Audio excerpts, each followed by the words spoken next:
श्री स्वामी समर्थ. आज आपण पाहणार आहोत महाराजांना मुजरा करून नाक का घासावे. मंदिरात येताच तीनदा मुजरा करून नाक घासायची पद्धत आहे. कारण आपण ज्या हिंदू धर्मात देवाचे अ ब क ड असे 4 प्रकार आहेत. आपले श्री स्वामी समर्थ महाराज हे वर्गातील देव आहेत. वर्गातील देव म्हणजे प्रत्यक्ष परब्रह्म स्वरूप. ते स्वयं जागृत व महापात्र आहे. अनेक भक्तांना सदैव अजूनही दर्शन देतात.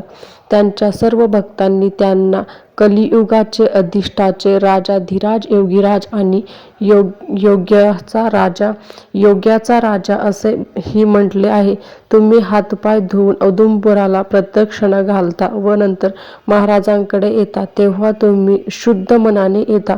मुजरा किंवा नमस्कार दोन्ही शुद्ध आहेत. महाराज राजाधिराज योगीराज आहेत म्हणून महाराजांना मुजरा करून नाक घासावे. नाक घासणे म्हणजे परब्रह्माला पूर्णपणे शरण जाणे होय. म्हणून स्वामी महाराजांना नाक घासून मुजरा करावा.